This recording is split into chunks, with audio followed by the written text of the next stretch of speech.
Kalau belum subscribe juga segera ya, supaya kita bisa terus mengikuti channel ini dan sehingga channel ini bisa jadi berkat dalam hidupmu. Bagikan hari ini hamba berdoa agar keluarga Saat Teduh dapat melihat cinta kasih-Mu, dapat melihat hati Tuhan dan menangkapnya. Sampaikan firman-Mu Tuhan, ajarkan. Sembunyikan hamba di balik salib-Mu selalu. Demi nama Yesus. Amin. Firman Tuhan itu ada yang namanya logos, artinya firman tertulis, yaitu Alkitab di tangan. Ada cetakannya, tertulis di sana, tidak lari kemana-mana. Kejadian sampai Wahyu selalu lengkap di situ. Lalu ada firman yang berupa rema, sesuatu yang melompat. Dari tulisan yang kita baca, ada yang melompat ke kita. Bahkan rema itu juga bisa mendengarkan suara Allah dengan cara yang berbeda-beda, tapi selalu sesuai dengan firman Allah. Nah, itu yang saya alami hari-hari ini. Menjelang songsongan tahun depan, kita ini akan memasuki tahun yang kata dunia suram. Saya banyak berdoa syafaat untuk jemaat. Untuk keluarga Saat Teduh, untuk gereja Mawar Sharon, saya doakan agar jemaat sekalian diberkati, disertai, dilindungi, diluputkan, dituntun sama Tuhan dalam profesi, dalam pekerjaan. Setiap bidang usaha yang digeluti, setiap job-job yang dilakukan di dunia kerja, di marketplace, saya doakan supaya ada urapan. Dan ketika saya berdoa itu, suatu hari saya bangun tidur pagi-pagi, saya langsung otak saya ingat Kejadian pasal pertama, yaitu jadilah terang. Ketika Tuhan ciptakan alam semesta, lalu terang itu jadi. Tapi kali ini di hati saya, meskipun otak saya, pikiran saya tahu itu jadilah terang, di hati saya itu ada yang berkata, jadilah sukses. Be successful. Saya tahu itu rema dari Tuhan yang saya tangkap untuk keluarga Saat Teduh, dan saya ingin bernubuat dengan iman untuk hidupmu. Jadilah berhasil. Karena itu saya kasih judul khotbah saya hari ini juga sama. Jadilah sukses. Ini adalah nubuatan yang saya terima untuk kita semuanya. Jangan alergi dengan kata sukses. Memang itu seringkali di-abuse atau disalahgunakan. Tapi sukses itu baik, asal itu datang dari Tuhan. Jangan kita trauma, jangan langsung juga pikiran kita negatif bahwa itu pasti adalah Injil kemakmuran. Bukan sih, saya juga tidak suka dengan Injil kemakmuran karena Injil itu lengkap. Injil itu harus seimbang. Setiap firman harus diberitakan, tidak boleh tebang pilih, tidak boleh pilih kasih. Tentang penderitaan juga harus disampaikan. Tentang berkat juga harus disampaikan. Dan hari ini giliran di Saat Teduh bersama, saya mau sampaikan hati seorang bapak kepada putranya. Tentunya hati Bapa di sorga, tapi kita akan melihatnya lebih jelas lewat hati Daud bagi Salomo, putra mahkotanya atau ahli warisnya. Yaitu di 1 Raja-Raja pasal 2, ayat 1 sampai ayat yang keempat saya bacakan. Pesan Daud yang terakhir sebelum meninggal dunia. Ketika saat kematian Daud mendekat, ia berpesan kepada Salomo anaknya, aku ini akan menempuh jalan segala yang fana, maka kuatkanlah hatimu dan berlakulah seperti laki-laki. Lakukanlah kewajibanmu dengan setia terhadap Tuhan Allahmu, dengan hidup menurut jalan yang ditunjukkannya, dan dengan tetap mengikuti segala ketetapan, perintah, peraturan, dan ketentuannya, seperti yang tertulis dalam hukum Musa, supaya engkau beruntung dalam segala yang kau lakukan, dan dalam segala yang kau tujui. Dan supaya Tuhan menepati janji yang diucapkannya tentang aku, yakni jika anakmu laki-laki tetap hidup di hadapanku dengan setia, dengan segenap hati dan dengan segenap jiwa, maka keturunanmu tak akan terputus dari tahta kerajaan Israel. Mari kita lihat dulu hati Bapa. Dalam hal ini hati seorang ayah namanya Daud kepada Raja Salomo yang masih muda. Dari sini kita akan memetik suatu pelajaran berharga bahwa kalau manusia yang jahat aja hatinya mulia, apalagi hati Bapa di sorga buat putra-putrinya, buat Anda dan saya. Menyongsong tahun yang suram kata orang, jangan takut. Hati Bapakmu selalu cerah dan selalu ceria untuk kita. Ketika saat kematian Daud mendekat, Daud berada di ujung hayat, sudah mencapai ajalnya. Ia berpesan kepada Salomo anaknya, here was a father's will. Ini adalah surat wasiat.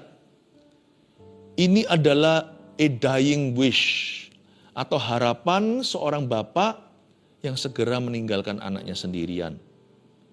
Kalau kita ulang tahun, ada teman yang membawa kue tar lalu nyanyikan happy birthday to you. panjang umurnya, lalu kita disuruh tiup lilinnya. Bahkan di Indonesia ada lagunya, tiup lilinnya. Sebelum tiup kita disuruh doa dulu, make a wish katanya, suruh menyampaikan keinginannya kepada Tuhan. Kalau ini bukan happy birthday wish, ini dying wish. Ini harapan seorang ayah sebelum meninggal dunia. Dia punya nafas terakhir itu dikumpulkan. Lalu dia ngomong bicara begini sama putranya. Kamu harus berhasil. Be successful. Bayangkan, manusia berdosa aja bisa begitu. Bapa di sorga itu hidup kekal selama-lamanya. Dia hidup selama-lamanya. Dia punya wish, harapannya atas kita tidak berubah. Dahulu, sekarang, sampai selama-lamanya Yesus tetap sama. Hati Tuhan itu mulia senantiasa bagi kita. Tuhan juga katakan yang sama seperti Daud kepada Salomo putranya. Tuhan bilang gini sama kita anak-anaknya, be successful, I support you, jadilah sukses. Bapa mendukungmu. Tapi ayat 2, Daud memberikan wejangan. Dia beritahukan pada anaknya yang kurang pengalaman. Kalau kamu mau berhasil, kamu harus bertekad bulat.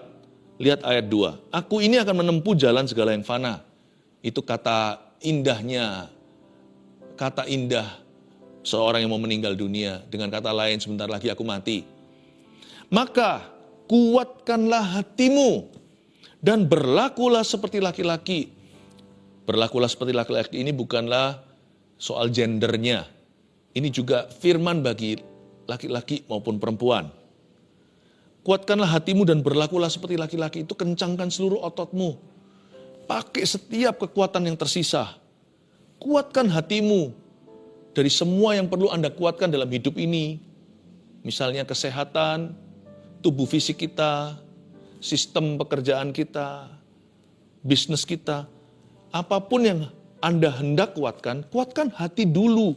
Bangun kerohanian itu nomor 1. Sukses itu bukan sukses kalau kemakmuran tidak dimulai dengan kemakmuran jiwa seperti surat Yohanes. Dikatakan, aku berdoa supaya jiwamu makmur. I pray that your soul may prosper dalam bahasa Inggrisnya.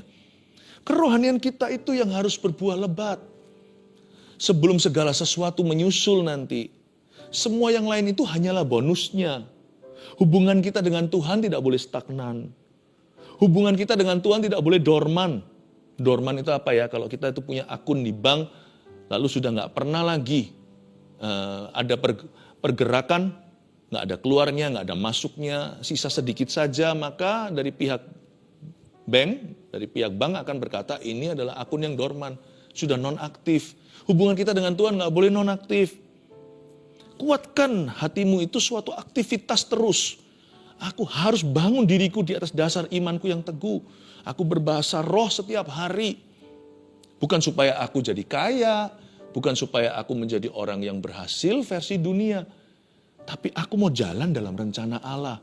Daud sedang impartasi kepada anaknya, bukan warisan harta duniawi.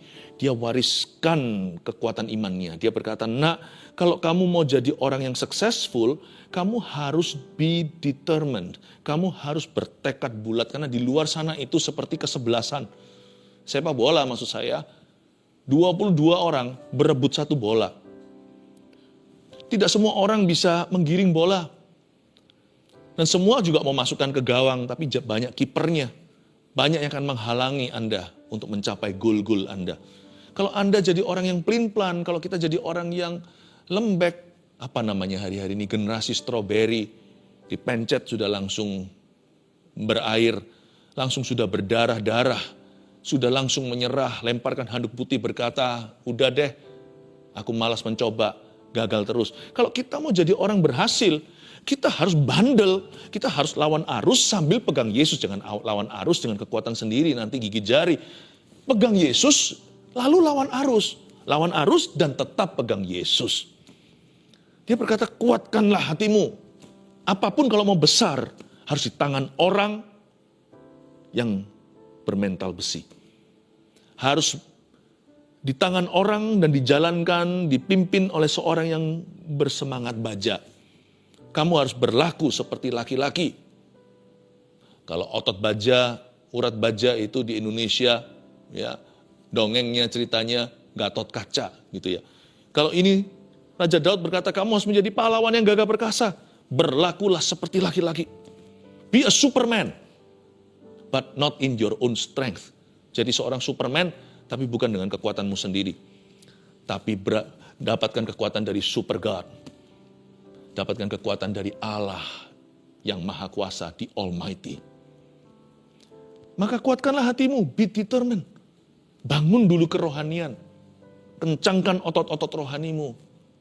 Ya, kembangkan imanmu.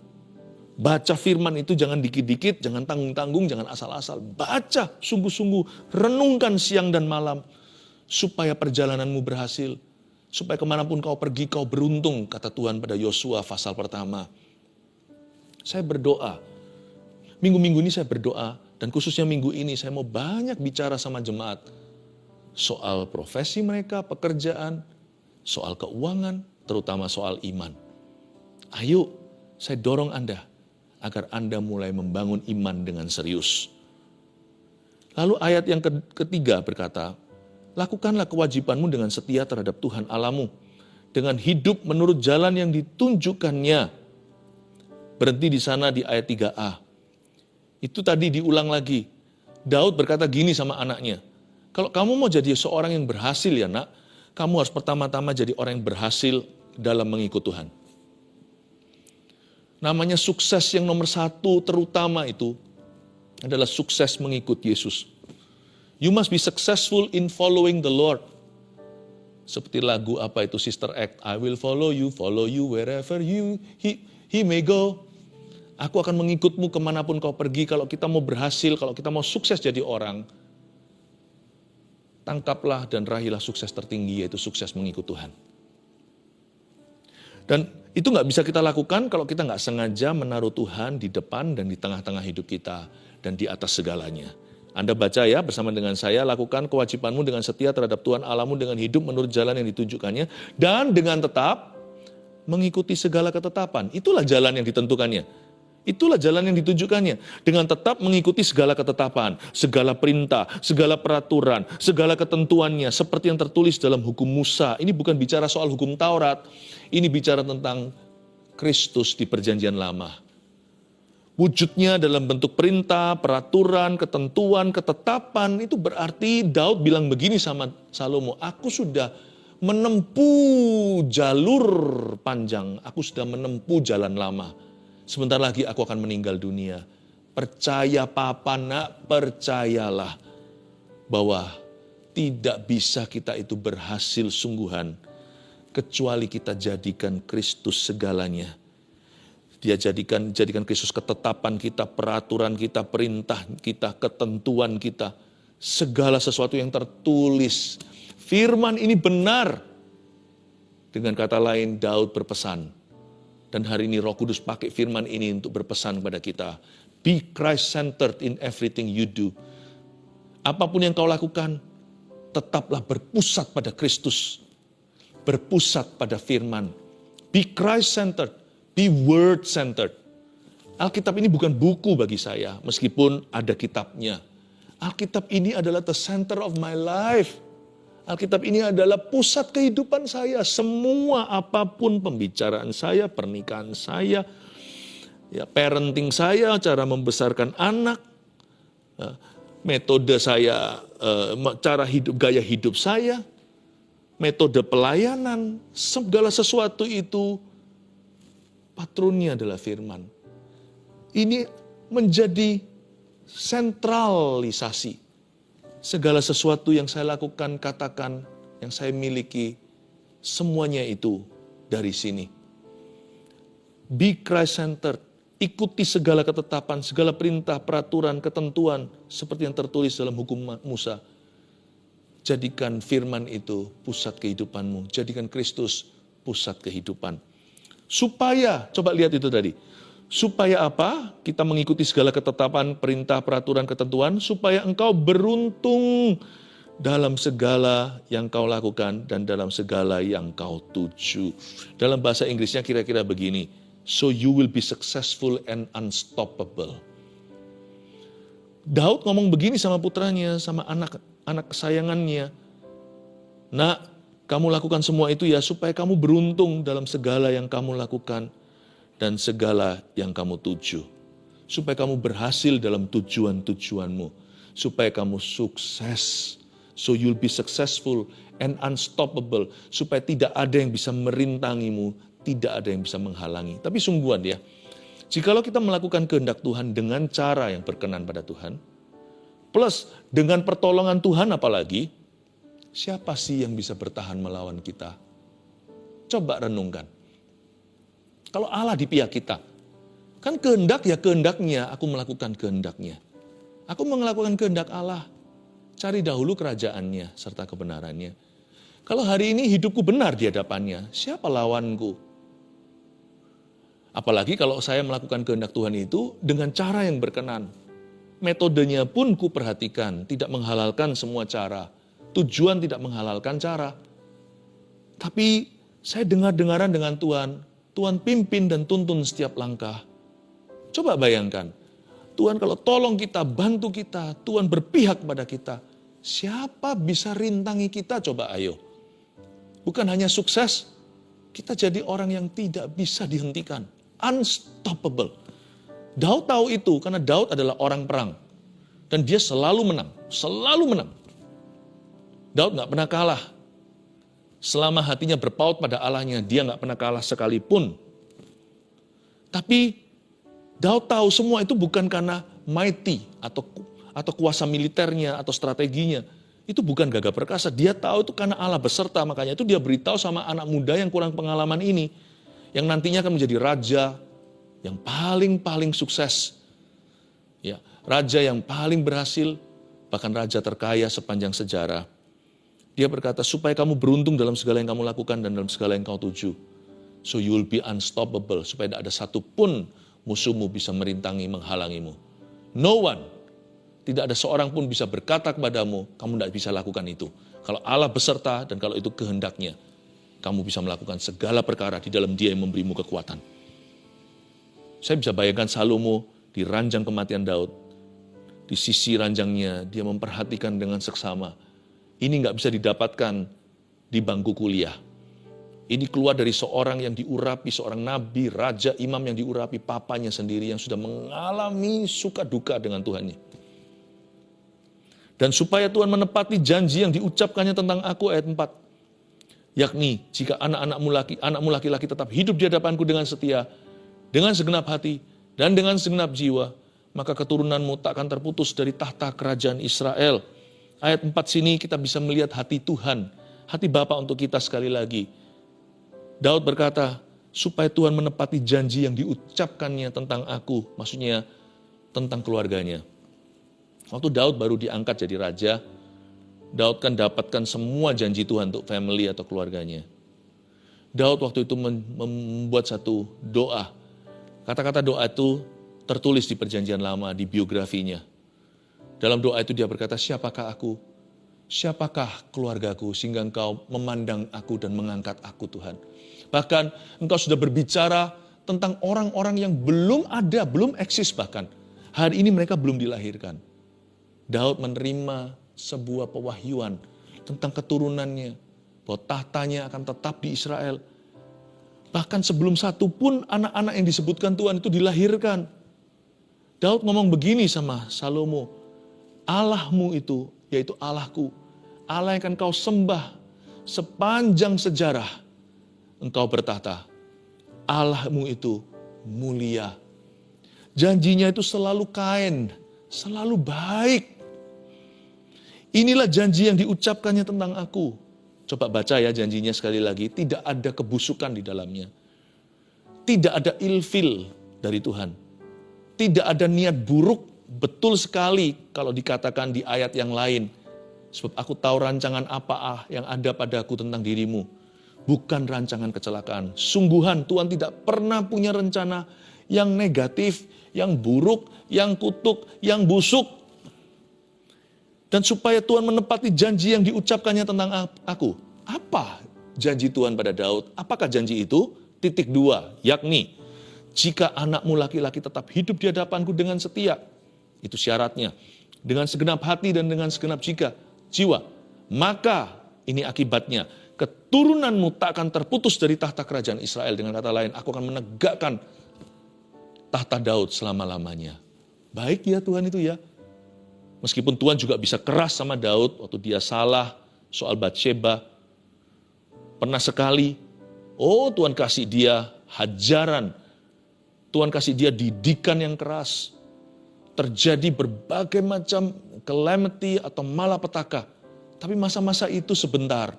Ketika Daud bertobat, berbalik pada Tuhan dan mau dibentuk oleh tangan Tuhan. Sekalipun kesakitan. Maka Tuhan mengembalikan semuanya kepada Daud. Dari dulu niat hati Tuhan itu bukan mau mengambilnya.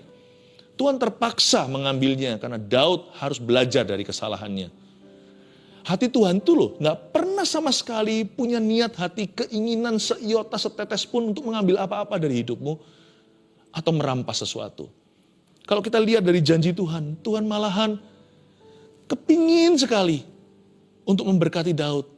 Untuk menegakkan tahtanya. Tahukah bahwa Tuhan lebih ingin memberkatimu daripada dirimu ingin diberkatinya? Tahukah Anda? Tangkap ini dengan iman. Udah jangan ragu setiap kata dan setiap huruf dari kalimat ini. Tuhan tuh jauh lebih rindu memberkatimu daripada dirimu rindu untuk memperoleh berkatnya. God's promise for our family is always kind, always glorious. Saya kasih 4 poin hari ini, bukan 3, tambahin 1 bonusnya. Kita belajar apa? Ketika Tuhan taruh sebuah rema di hati kita. Hei anakku, jadilah sukses. Bertekadlah untuk menjadi orang yang berhasil. Aku mendukungmu. Aku menyertaimu. Yang 1, jangan lupa. Jika kita melakukan kehendaknya, kehendak Tuhan, tidak ada yang bisa merintangi jalan sukses kita. Itulah sebabnya jangan lupa melakukan kehendak Tuhan. Sukses itu bukan materi. Sukses itu perkenanan. Sukses itu pertama-tama hubungan. Jadilah sukses.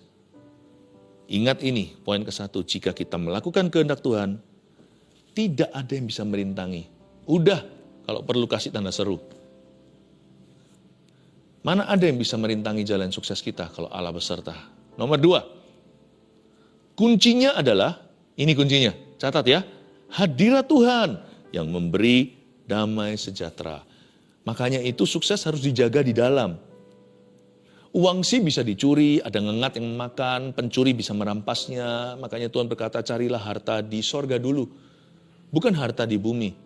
Di bumi hanya bisa menabung, mengelola, investasi. Supaya jangan sampai nanti kita bodoh. Ujung-ujungnya Tuhan kasih modal, hilang semua seperti hamba 1 talenta, tanam di bawah tanah. Nanti terakhirnya minta-minta seperti 5 gadis bodoh. Dikasih pelita, nggak cari minyak. Tidak diusahakan, tidak buka bidang usaha. Akhirnya nanti berujung apa? Minta-minta. Orang benar nggak pernah minta-minta, berarti mereka salah. Minta minyak. 5 gadis yang bijaksana ya nggak bisa kasih lah.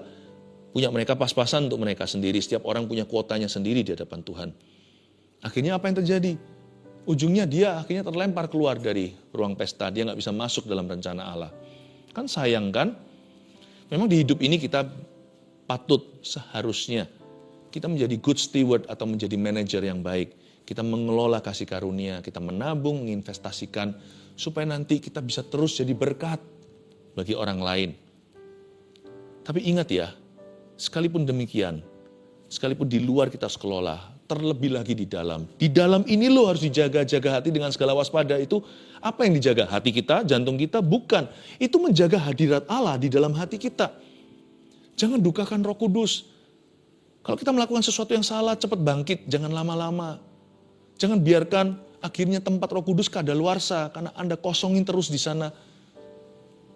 Kuncinya adalah hadirat Allah, hadirat Tuhan yang memberi damai sejahtera. Buat apa sih kita itu berhasil secara materi kalau kita itu dalamnya seperti neraka? Damai sejahtera itu gak bisa dibeli sama duit, gak bisa dibeli sama uang, emas, perak, permata. Kuncinya adalah hadirat Tuhan yang memberi damai sejahtera.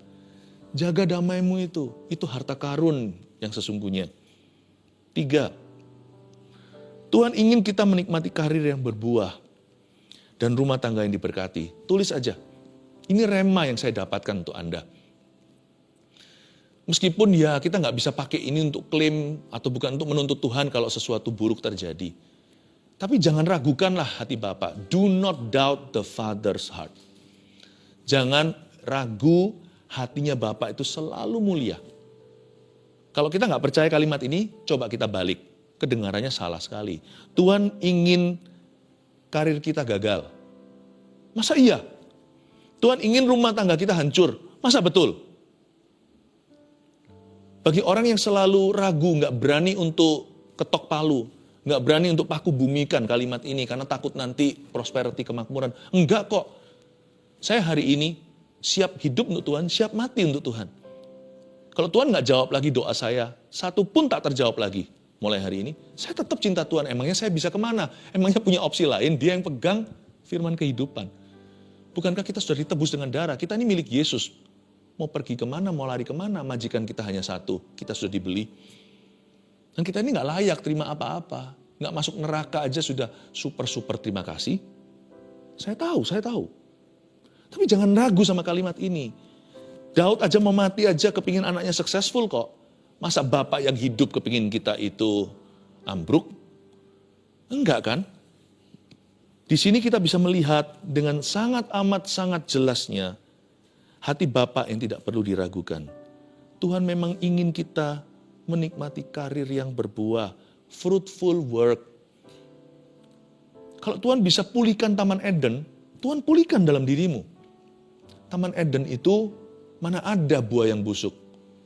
Pernah dengar enggak Adam dan Hawa kelaparan?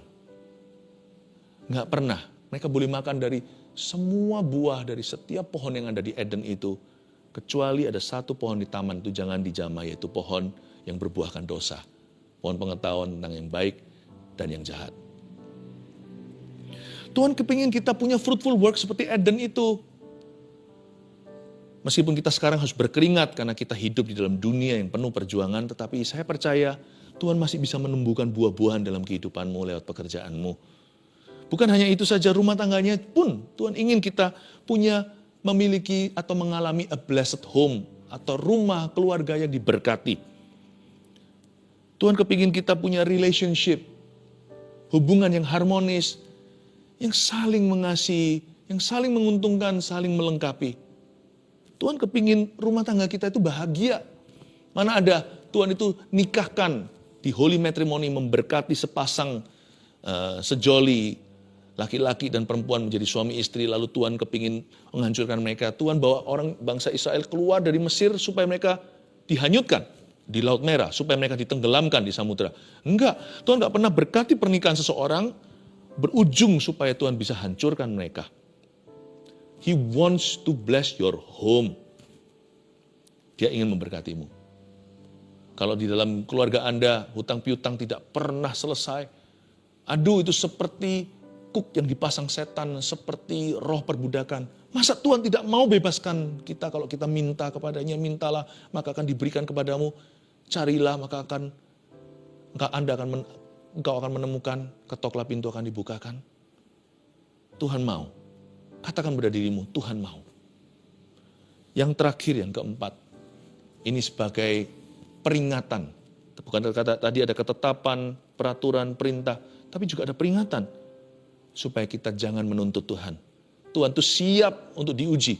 Ujilah aku buka tingkap langit. Tapi jangan tuntut, karena kita itu orang berdosa. Tuhan itu Tuhan bukanlah seorang terdakwa. Kitalah yang perlu didakwa. Tapi Tuhan mengasihi kita. Yang dikasihi Tuhan, jangan menuntut sorga. Tahu diri, mawas diri, ketahuilah bahwa Anda dan saya tidak layak di hadapannya. Itulah sebabnya, catat ini juga. Sukses dari Tuhan tidak tentu seperti sukses duniawi. Sebab upah kita yang sejati ada di sorga, yaitu eternity atau kekekalan. Tahu nggak? Upah sesungguhnya, upah iman kita di bumi itu cuma secuil saja. Upah sebongkah itu di kekekalan. Namanya mahkota kebenaran. Karena itu janganlah kita itu kecewa kalau tidak semua harapan kita terjadi. Kalau kita tidak sesukses seperti yang kita harapkan, yang kita mimpikan. Atau kenapa kita kok nggak seperti tetangga kita, karena rumput tetangga kan selalu lebih hijau di mata kita. Setiap orang ada berkatnya dari Tuhan. Bapa kami di dalam sorga, dikuduskanlah namamu. Datanglah kerajaanmu, jadilah kehendakmu. Di bumi seperti di sorga. Berikan pada kami hari ini makanan kami secukupnya. Berikan kami rezeki kami masing-masing per rumah atau per orang. Kami belajar untuk memuaskan diri. Kami belajar bersyukur untuk apa yang sudah kami miliki. Beri kami hikmat untuk mengelolanya, supaya kami jadi orang yang sukses di mata Tuhan yang memberi kami kasih karunia. Catat 4 poin ini, taruh di dalam hatimu. I pray, saya berdoa, dan bahkan saya bernubuat dengan iman, agar Anda menjadi orang-orang yang berhasil di dalam rumah tangga dan di dalam pekerjaan Anda. Biarkan promo kita mengangkat tangan kita. Biar Tuhan mengabulkan doa kita dan memberkati kita. Biar Tuhan memberkati keluar dan masukmu. Tuhan memberkati buah kandunganmu.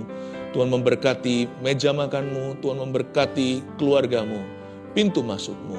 Tuhan memberkati segala sesuatu lumbung-lumbungmu. Mulai hari ini sampai seterusnya. May God increase you. Biar Tuhan meningkatkan kasih karunia-Nya atas umatnya, keluarga Saat Teduh. Dalam nama Allah Bapa, Putra, Roh Kudus. Di dalam nama Yesus Kristus. Haleluya. Amin. And there I find you in